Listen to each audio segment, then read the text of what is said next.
broadcast network, AFTERBUZZ TV. Over 20 million weekly downloads in over 150 countries, and your #1 source for after-show entertainment.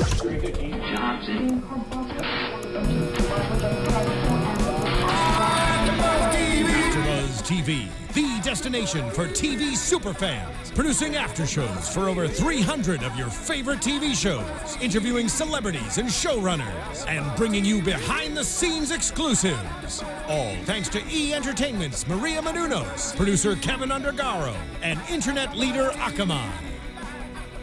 Now, let the buzz begin! Welcome to the AFTERBUZZ, the Bates Motel AFTERBUZZ pre-show this time. It's not the AFTERBUZZ after show yet. No, we're preing right now. It's a pre-show. What is this music? What is this? This is Enjoy the Silence. Which was not Depeche Mode. Not Depeche Mode. It's a cover. I'm not sure who the artist is. Mark, who's the artist? It's a female. Lacuna Coil. Lacuna Coil, yeah. Okay. This was featured in the trailer. In the trailer for Bates Motel Season 3, which we are here talking about. We're so excited. Yes. Where does the time go? I mean, like, we're a year ago. It was a long time ago. I feel like this was like an exceptionally long period of time in between seasons. Am I wrong? You looked different back then. I remember. I've gotten so old. Let's take care of some business first. I'm Joe Braswell, as always, here again. I'm joined by the lovely Joe Sanfelippo. Nice to be here with you guys. I'm also joined by Nando Velasquez. Hello, everybody. And on the couch is Du'a Kaissi. Hi, how are you? Welcome. And we have two special guests this time. We have the lovely Tracy Spiridakos. Hello.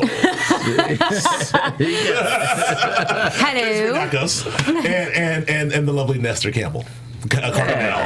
Campbell works. Carbonell. I'm sorry, Nestor. It's all good. What's good is that we're not doing this. It's not a live thing. Just go ahead and run it back. Nestor Campbell. I'm not sure. He makes soup. All right.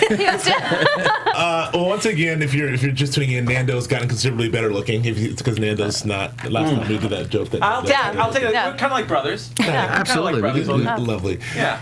So Nestor, Nando. Parents like Ethan Cousin Nando. Yeah, there we go. So let's talk about. We decided this time we wanted to just get into sort of a pre-show a little bit and talk a little bit about where we left off with season 2. Talk about where we may be going for season 3, and talk to our guests about their experiences on the show. I want to ask first. I mean, so the show is wrapped, right? You guys are wrapped. Yeah, we wrapped Sunday at 4 a.m. Oh wow! Yeah. Everything's done. Really? Well, we owe a couple scenes. Okay. We got a few scenes. There was a stunt mishap. Right. So we got. If you guys notice, if they look off camera, and they're looking at the network handler to make sure they don't get in any trouble. He's got a gun. He's very serious business. It's terrifying. Just in case. He's already shot 4 people. Terrifying. We should introduce Young. Yes. Young, sorry, yes. Young from Universal. So we're wrapped, which is good because usually in these things some of the network stuff as you know because you're on multiple shows. We'll talk about that later. But they we're in the middle of the season as we're shooting. But you guys wrapped this all out. Yeah, essentially wrapped all 10 episodes, and we start airing Monday. So we do a little ADR, a little looping, but basically we're done. Okay. Well, I'll get to all the spoilers because we want to know everything. We want to go back and talk about because the last time you were here, you're midway through season 2, and I think the episode was Du'a the Purge. Right? The Purge. It was like episode 6 or 7. I think it was episode 6. Yeah. Is that right? Six? Was it Purge 6? I can't remember. Yeah, it's one of those.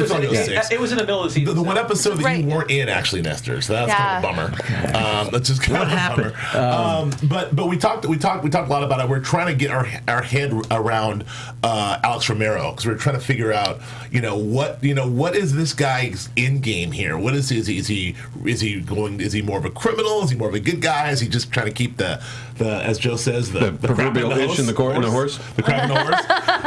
And then we kind of got through. We kind of saw him sort of a little bit of sort of his, I don't want to say true nature. We got a little bit of the answers we were looking for, but at the end of the day, I still think you're shrouded in mystery. I don't really know who Sheriff Romero really is. So why don't you tell us what's the deal with Alex Romero? Sure. The deal with Romero is that we're going to find out. We're going to find out this year.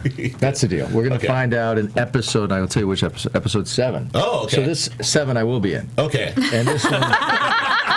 far as I know. Right. And yeah, they will find out what makes him tick to a certain extent, Sure. and why he is as grumpy as he is, and Right. and yeah, we get into sort of his backstory, and it's familiar territory for me in the sense that I got to work I had the great privilege of working with Carlton Cuse on Lost, and and he called me to do this show as well, which I was so thrilled to do. And again, it was another character shrouded in mystery, which that character was revealed much later in the series. So this, at least now, I have a sense of what his history is. Right. Well, I will say, like, the character is shrouded in mystery. You do that very, very well. No, thank you. Yes, he does. Just pretend to know what I'm doing. Who I am.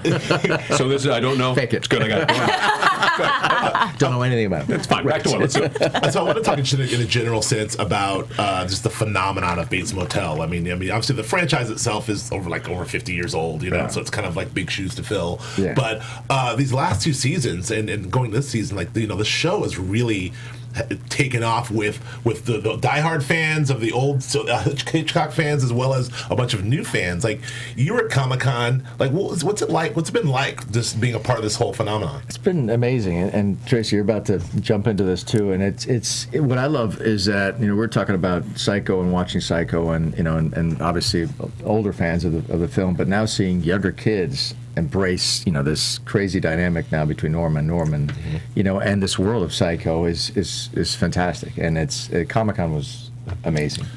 Yeah, I love all those panels because the diehard fans, they have the best questions. They're really watching the show. They get all the nuances, and so it's great to interact with. Any Sheriff Romero, any cosplay, any Romeros out there? you see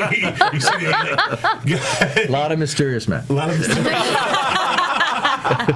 Tracy, were you a big fan of the world before coming onto this or the show, or are you like how? Yeah, I enjoyed the show very much. I think it's such an interesting idea, the whole concept of the show, and they're all amazing. They're so amazing, and getting to play with them has just been an amazing experience. But just I don't know, watching the show, the caliber of talent involved with the writing and acting, and the crew's amazing. It's just everywhere, all around goodness.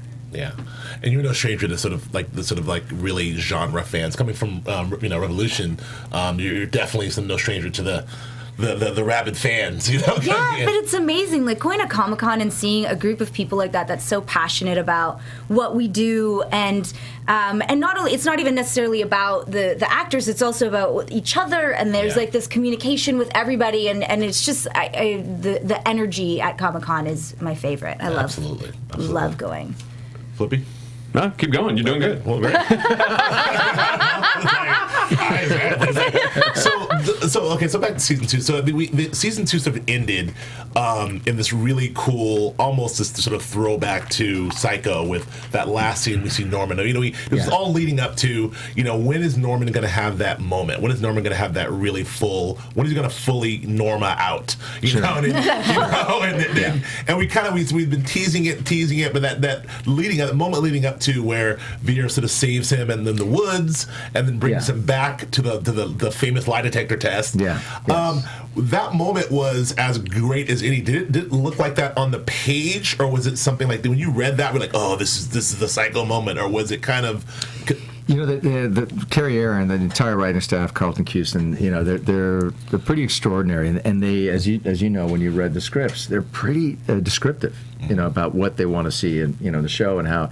But we also have incredible directors, and Tucker Gates, our producer director, directed those last 2 episodes. He directed a bunch in season 2. Yeah. Actually, I think he did 4 in 2, and he did 5 in 1. So there's a lot. He was working. He's great. He's amazing.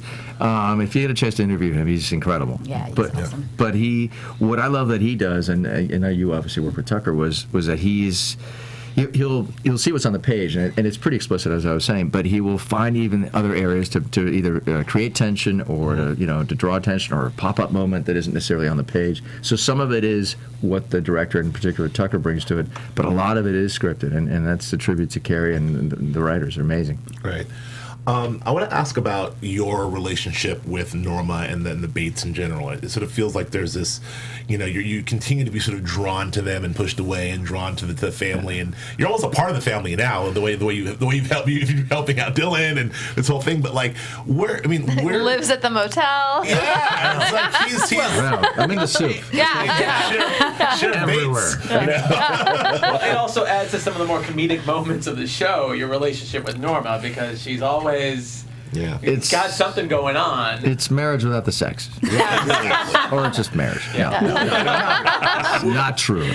Getting into like sort of Romero's motivations ending season 2, we saw him sort of like he really wants to get to the bottom of this whole Norman thing, but feels like he kind of let me ask you, was he really rooting for Norman to not be the killer, or was he convinced he was the guy? Like for you playing that, because it's two things. It's either like, this is the guy, I'm putting him away, I have the DNA, or is it like, he's got a spot here, I want to help him out, but he did it. I think you're right. I think that's what is a struggle for that character, for Romero, is that on the one hand he seems to be a guy of the law, or at least his version of the law. Sure. And then by the same token, he's like you said, he's been drawn to this family. He's been drawn to this kooky woman. He's falling for her. Mm-hmm. And I think he feels for this kid. I think he doesn't feel that this kid is fully aware of what he's done or is capable of. Right. But I don't know. I don't know what he would do if he found out, if that lie detector came back, positive, or I wonder if he would, if he would prosecute him, or if he would, maybe get him help. Well, was that a relief moment for Romero when he passed the polygraph? Was that a relief for Romero, or was that like what do you think? How much stock does Romero put in the lie detector? I think he put enough. I think he wanted to be proven right, and he wasn't. So I think that was a problem for him. So I don't think he was relieved. Okay. I don't think so, because he's like, oh, dang, I want to be. You always want to be right. Right. At least I do. If you were playing a mysterious character, you'd want to be right too. I play one in real life. I want to transition into this whole, the town is based, the whole town economy over the last 40 years has been based on the weed game, right? Yeah. And so we've got this sense of Romero, who's this guy who's like, this is what it is. I'm here to keep the town running. Right. But then towards the end there was a little bit of, it seemed like you took a little initiative to sort of do a little bit more than that. Maybe, and the question is, were you just trying to keep the scales balanced and keep the town running, or is this your move to take a bit of this for yourself? I think that remains to be seen. Not you. Sure, I'm sure, Nestor, you don't care about weed. Nestor doesn't care about weed, y'all. Profits I care about. No, but Romero. Romero. I think that remains to be seen, Young. I think we're going to find out. What this is that episode 7 you're telling me about. Sure. 7 and 8. We're going to find out what that means. At the end of last season, we knew for sure that you were a gray character. There was no more. We couldn't put any more. You couldn't really play the game anymore. That the sheriff was all. At this point, we know. Nick's dead. I killed him. Okay, get in the car. You're not going to jail. We're going to go to Nick's house. And we're going to see what's going on. At this point, we all know that these are gray characters. So I'm really excited to see. At that point, you got to kind of take Nick's. He's got to be involved in the. I'm not saying you're involved. I'm just saying. We'll see. We'll see how dark he is. See how. My name's not Carlton or Kerry. Don't look at I'm just saying. My name's Joe. I don't know. I'm sitting here. Okay, so we'll see. So that was season 2, which was fantastic. I want to transition to season 3. Like, I want to talk to you, Tracy, like about how you came to. How you came to this family? I mean, how you came to this role? I mean, is it something that you got the call? Something you were pursuing? Like, how did you come to Bates Motel? I got a call that this part had come about, so I went in and auditioned for it, and it was amazing for the whole time. It's been great. The whole casting process was awesome. Casting director was amazing, and then. Coming on board, like it was, it's like your first day of school. You show up and you're nervous, and I had just come off Revolution, and then I'm going on to somebody else's set. You're set. What are you talking about? Yeah, well, but you're just like the new kid. Yeah. But they all were so welcoming and awesome. We just kind of jumped in and started laughing and having a good time day one. So it's been an amazing process. And I'm guessing this is a very different role, obviously, than Revolution, because Revolution is such a great adventure series.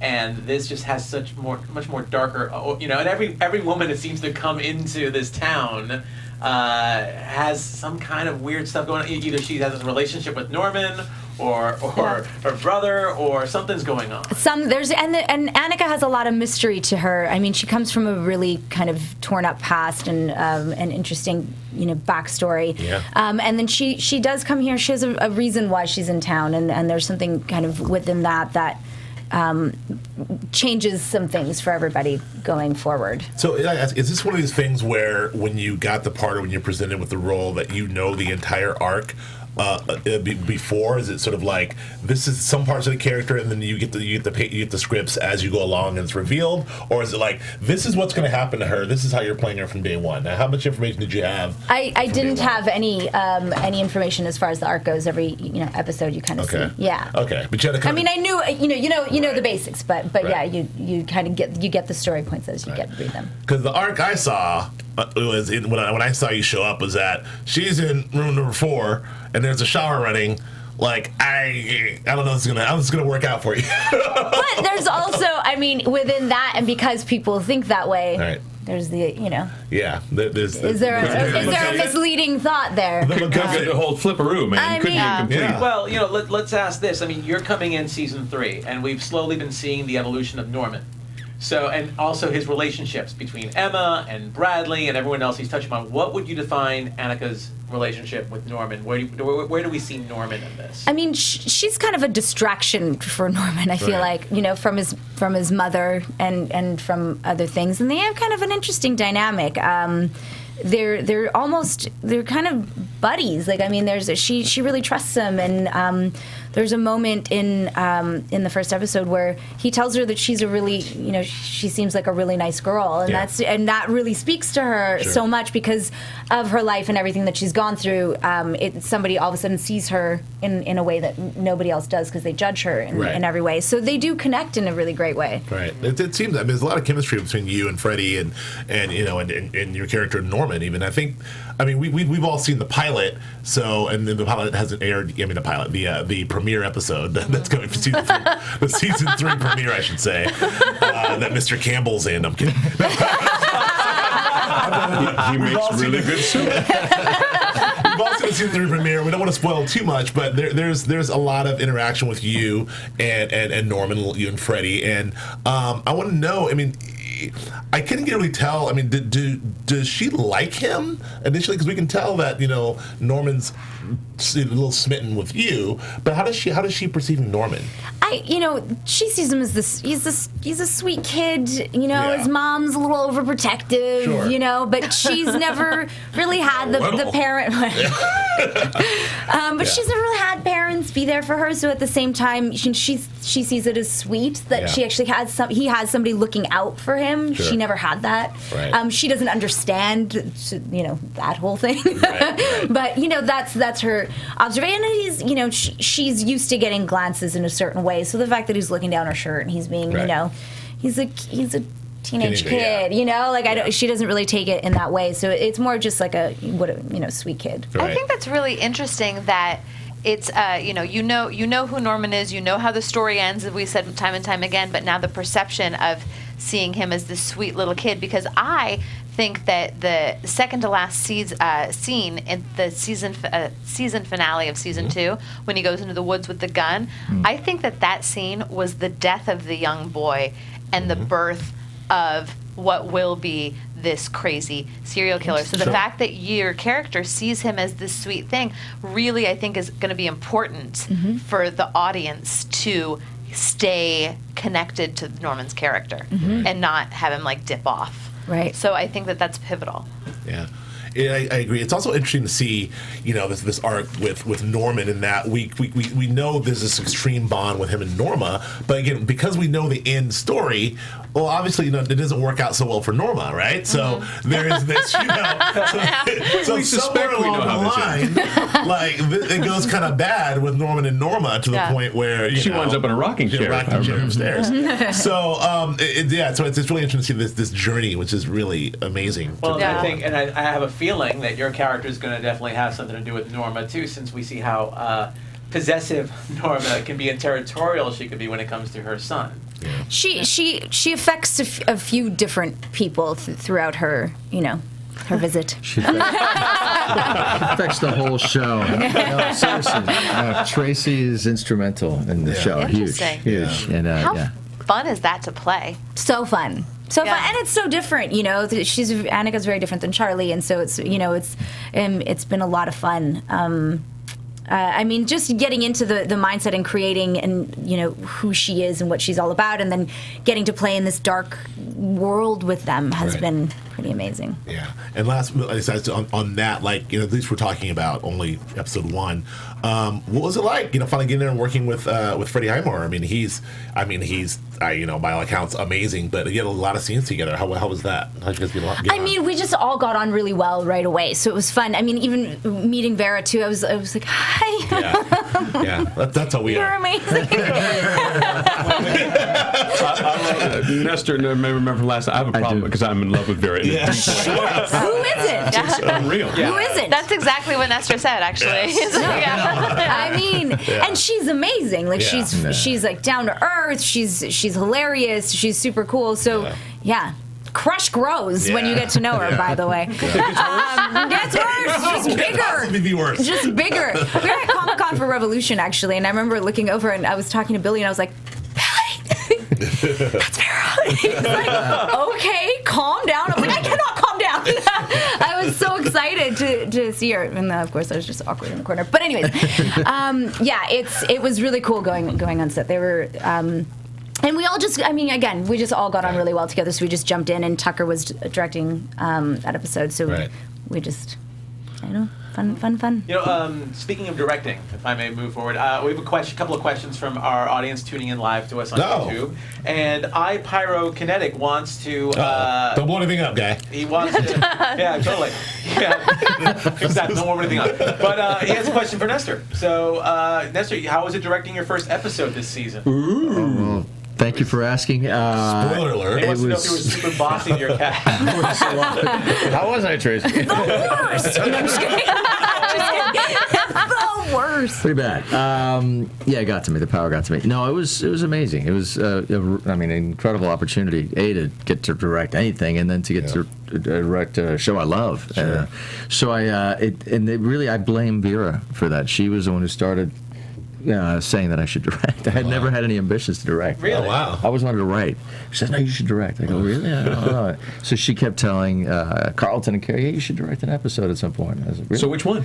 It's 5. Episode 5. Episode 5, yeah. So, so that was it, yeah. Put it on the books. Cool. Put it on the books. Just to that point, getting slightly away from the Bates Motel world. Can we follow up on that for a second? I got one more question before we slightly go away from there, because this is big news. It was good. I'm gently interrupting. So, in directing versus acting now, because you had to live with this a lot longer than everybody else did. Everybody else got to go home and go to bed. Right. So what, I don't know. What would you say the biggest difference is? Obviously you're behind the camera, but your personal involvement, your heart. I guess it's weird. You're right. It was because I was talking to another director, Roxanne Dawson, who's directed for us before, and she was an actor who turned director, and I asked her, so how was it for you? And it's the same question, especially being in it and also directing. And she said it was really hard to wear those hats because as a director, you're omniscient. You really have sort of an overall perspective of the story, whereas as a character, you have your slice, and and you only see it through the prism of your eyes. Right. So you have to kind of switch, visions and hats, and it was weird. That part, the acting, and I would just pat myself on the back. Flagellate myself. Do you get more insight as a director? Because I can only imagine how much information Carlton and the execs give you guys as actors. Do you need to know a little bit more as a director? That's a good question. Yeah. You do, so I would just ask. I had no problems, and then I would just sort of hold it over everyone else. Oh man, that's going to be funny. Don't worry about it. Don't worry about Just it. be present. Well, I was going to say, stepping outside of just the Bates Motel world slightly. To this point, you're a busy guy. You're on a network show. We're a network show, and this was going on, and you're directing. you gotta save some jobs for Joe Flip over here. People come to this town to act, and I got kids. That's okay. What You got every job. No, but yeah, were you doing? Obviously, they weren't happening at the same time, but they actually were. I was doing. Wow. So it was it's just the way it worked out. It was State of Affairs, also another Universal show, and so that was I was able to work because they're both the same studio. Sure. And that shot in L.A. and Bates is in Canada, so I would just fly back and forth. Oh wow. And then the directing was a trickier part because I had to be there. To shadow Tucker. Tucker directed the first 2 episodes. So I had to learn the show. Right. So I had to be there, act in it, and then fly back to do State of Affairs. Wow. But they were amazing. Both productions were able to work with the schedule, but I didn't see my family very much. No, I think I saw them. My wife counted. Right. 5 days out of 60. Wow, that is a lot. Well, it's cool though because back in the old days when you see someone on another show, like when I'm watching State of Affairs, and when you turned up, when the doors open and you turned up, I was like, what? I'm like, Romero's dead. He's dead. Yeah. This is it. Whenever we see someone on 2 shows, that's always like, which one is he Connerin? Which show is he Connerin?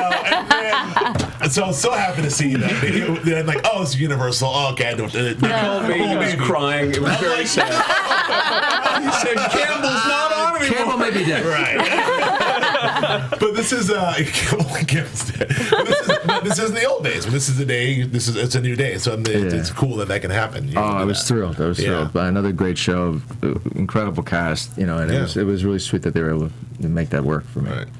So let's talk a little bit about season 3. We talked just about some of where we think this thing might go. Now you guys know everything, so we're going to try to. This is where we try to ask you a bunch of questions and you sort of dodge all our answers. This is where we make him really.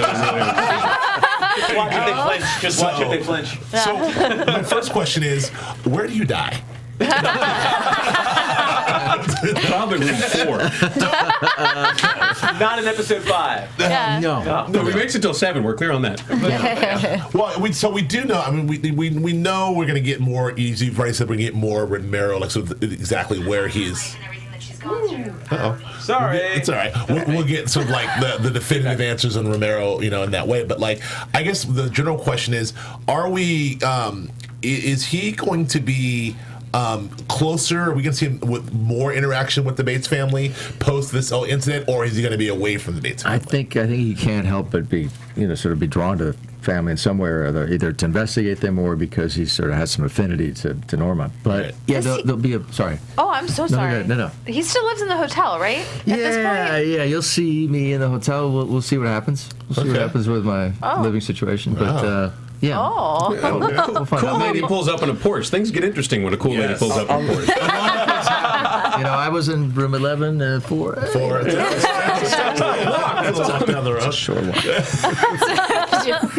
She's a busy girl. Hey, it's all right. Hey. So, I mean, are we? And then in terms of, I don't want to ruin too much from the premiere episode, but there's a lot told about what's going on with Norma and Norman's relationship and sort of where that is and where that may go. There's definitely some hint at Dylan and Romero's relationships and where that takes up. Yeah. But more importantly, you're introduced in this episode, and I'm just curious. Like I mentioned earlier, you seem to sort of step into that iconic.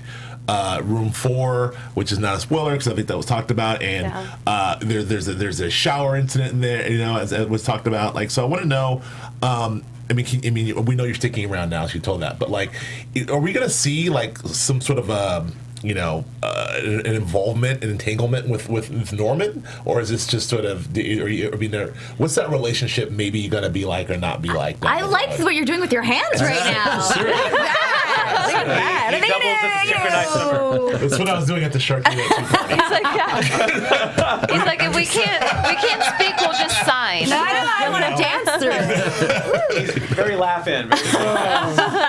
Yes. She interacts. I mean, she and Norman have.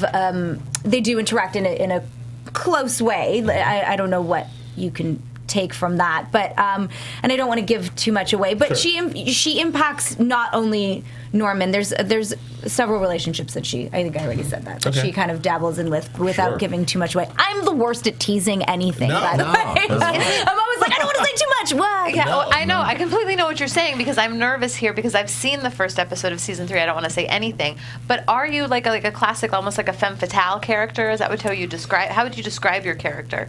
I would say she's a femme fatale. Yeah, absolutely. And she's just. I mean, she's a very strong. She's a very strong, determined woman who comes in with a mission and goes after it, and then because of that and because of who she is, it affects everybody around her. Well said. Thanks. Well, thanks. We also know, like from season 2, that Romero kind of left season 2 gray, but still upholding the law. And we touched on this earlier again, but I know in the pilot, in the premiere episode, the third season pilot, in the season premiere, they picked that up as to where his trajectory is, and I'm just curious: are we going to see? Sheriff Romero as the law as the law of the town, or is that going to? I guess we are. Back to that. I guess we could. You know what? Let me just say. I feel like it's so hard not to spoil anything. I feel like what I've seen so far from this season, Romero seems to take a darker turn. There's no question, and I think the town is taking. Does that help, Joe? There you go. Let's go. This is darker turn. Yes. And the town is taking a darker turn. Mm-hmm. It's on the verge of potentially imploding, given what happened at the end of it last year. So he's got to pick up the pieces, and I think we'll quickly discover that it's not as easy as he thought it would be. I think I'm okay saying that right now. Okay. Everybody died last year, right? Yeah. Everybody did. Yeah. So it's pretty much like, what do you do then? Like everything kind of gets dark. Exactly. Got to rebuild. Bring new people in. Yeah, we have a couple. Casting bonanza. Yeah, it is a casting bonanza. We have a couple of new people. Aside from you. Now all I can think about is pterodactyl. I'm so glad that you brought that up, by the way. I don't think we didn't do that on there. So that's what people used to call you when you were young. That was our nickname, my brothers and I. Yes. The pterodactyl family. The pterodactyl, because your name is tricky. Yeah. It's a little tricky. Yeah. And we got deeper in what Joe's was, but we won't get on that. We'll just say there's worse nicknames. Yeah, exactly. But we also have Ryan Hurst that's on this season, right? And who he plays what now? He plays a character named Chick Hogan, who another mysterious character. That sounds legit. Chick. Chick. He's fantastic as well, and also Kevin too. Kevin Ram from Mad Men, and many other amazing shows, and Nightcrawler, and Kevin Ram's amazing. He's also fantastic. It's an incredible cast this year. It's just phenomenal. So it's adding, and the roles are so beautifully written too. And we were talking before. Tracy. I remember taking a peek at your script when you came in on the first episode, and she'd done all this homework, and it was all on the sides of this. It's really amazing, and it shows, as you saw the first episode, how rich her character is. Well, that's the kind of actors we got. Yeah. We got really lucky. Grown-up professional actor people. Like the real deal. Yeah. The real pros. Real grown-up TV show right here. She can read. She wrote her own script. She does real good. She does good. She does good acting. For some of the fans too, one things we've grown to expect is these Easter eggs, these sort of things that sort of reach back to the cycle, and the old franchise. Can we expect to see sort of more? I don't know if they're specific Easter eggs, but more sort of hints or foreshadowing or allusions to the classic Hitchcock movie in season 3. Yes, definitely. There'll be Easter eggs for sure. Okay, for sure. good. Yeah, and some of it is definitely in the writing, and some of it is whatever the directors bring in. Oh wow! So so sometimes it's on the page, you're like, well, Easter egg, and then sometimes you, as a director, may say, Episode 5. There's no Easter eggs in that. No, but there are, and sometimes Freddie will do it. It's interesting. Oh wow! Yeah. he'll bring in something. Yeah, for sure. That's he's like, I watched the film, and then, bring some element to it. I was at a garage sale. I saw this. This works great. Well, Freddie needs. Norma needs something in that room. That room is pretty sparse. He's got like a beaver, a stuffed dog. Yeah, the beaver. A lamp. My man's got like get him a poster. Yeah. Get him get my man a Lady Gaga poster. You're gonna send him a clear poster. 17. I don't know. So I don't know. Do we have anything else? Anything else from the folks? From the folks, a lot of people just want to know more about your relationship with Norma for season 3 or where it takes. Yeah, a lot more push and pull. So what episode do you guys sleep together? Every one of them. Yes. There it is. Yes. 5 doubly so. Episode 5 is very heavy. That's so crazy. There's a lot of push-pull, it gets pretty heated, and sort of, we get into sort of some more emotional stuff as well. Okay. Nice. All right. I'm so excited. I can't tell you. I'm so excited. And we also talked about the fact that Bradley's back. Did we talk about that on air? No. Bradley's coming back, No. season 3. That's huge. Yes. Bradley's coming back, and makes a very big impression, and it's pretty great. That's huge. Now all I'm thinking is I'm curious if Bradley is going to have some scenes with Tracy, and I know that you guys can't answer that, don't answer it, but I'm just curious now how those scenes would go. I'll just play them out in my head. Absolutely. Many scenes with Tracy. But no, I just want to say, I think we can objectively, you and I can say this, Young and Tracy as well. I think this is, the strongest season to date. Oh, wow. As great as I thought. That's a high bar. That's a thumbs up from the chair, guys. No, He said that's okay. It's okay to say that. No, but it is true. I think as great as 1 and 2, I thought were incredible. The writing and obviously the cast and every element of the story. It's also we're paying off a lot of things that were set up before. Sure. I think this season is pretty extraordinary. So I'm excited for people to share with people. It's so exciting to hear because when you see, it always takes a show. This show was good from the start, but it always takes a show a couple of seasons to really kind of get into their groove and find what works. And so this is when shows start getting really, really good. Yes. Yeah. And it happened again with Lost too. Lost started getting really right around season 3. It really started getting that dirt. Yeah. Exactly. Yeah. Also, sort of the writers and what's really comfortable in the world. The world is very well established. Sure. We did all the world building in season 1, and all the character sort of character depth stuff in season 2, and now it's like, okay, we know what's going on. Now we can tell some stories. So. And the wonderful thing also about this season is the return of Caleb. Yeah. Yes. Oh, yeah. I don't know if that was a spoiler or not, but I guess that's out. Okay. We can safely talk about Caleb. And that is an enormous part of the season in that now the conflict has been brought into the family. Sure. As opposed to more of an internal thing, which I think is when the show sings. It's when you're dealing with that power play between Norman and Dylan in particular, and then you throw Caleb in the mix, and it really just sort of throws everything. You'll see it's pretty explosive, and he's phenomenal, and it's he was great in season 2. Yeah, he's great in season 2, and what he does this year is just it's pretty amazing. You guys you'll love it. Yeah, it's pretty great, and it's very brave of the writers to really handle the the subject matter. We hinted at it in season. We never found out, if something really did go down. That's what Norma said. They talk a little bit more about in the first episode, and it's also not a spoiler. It's a spoiler, but Norma gets some news. We get some news in the first episode too, some family news, which definitely sets the tone for. I'm sure we'll set the tone for what's going to happen in the future. So it's really cool. For sure. I'm sure Norman will handle this perfectly. Norman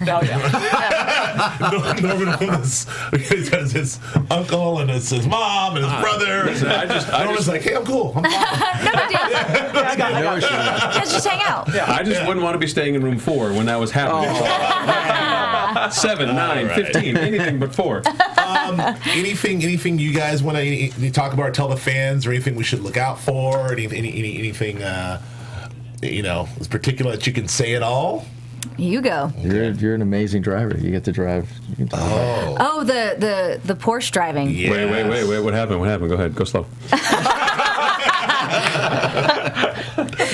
I get to drive a Porsche. Yeah? And it's standard. It was great fun. They just came up to me and they're like, "Can you drive manual?" And I was like, "I can indeed." Wow. And yeah, it was. I mean, it was just. It was. I had a really good time with it. Especially at one point, I was saying earlier. At one point, they were like, "You're just going to need to pick up the pace." I was like, "Well, I mean, if you got to speed, you got to speed. you got to do what you got to do. It's part of the job." The guy on he said it on the thingy dingy. I didn't have a choice. On the thingy dingy. That's actually a thing. That's a technical term. Yeah, it is. Yeah, it was good fun. And they were like, "Do you want us to reset the car for you?" I was like, "I got it. Don't. I'm not getting out of the car for the rest of the day. I'm here." Yeah, it was fun. Reverse a car. Yeah, it was good fun. Well, that's good. We see a little bit of that in the first episode, which is very cool. Cool car for sure. Any Romero? Any last minute Romero stuff? God, what can I not spoil? No, I think the backstory to me is probably the biggest reveal for me. In episode 7, and just his dynamic with Norma. That to me is really the heart of his work this season. Is really having to deal with this woman and the complications of Anik as well. I mean, there's and what you bring this season is extraordinary and sort of blows up the whole story as well, which is great. Right. So here we have a massive part of the story with us. Cracking it wide open. You heard it here first, AfterBuzzers. We'll definitely be back to talk about this in detail. Talk about this episode, break it down in detail on Monday when it comes to actual.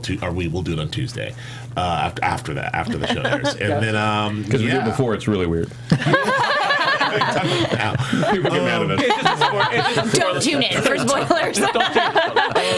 One last bit of business. There was this party at Comic-Con. He's so upset. That I had an opportunity to do this thing.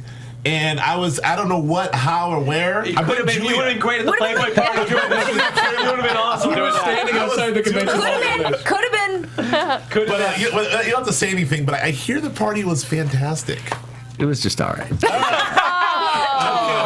Thank you for saying that to me. But this year, this is going to be the one.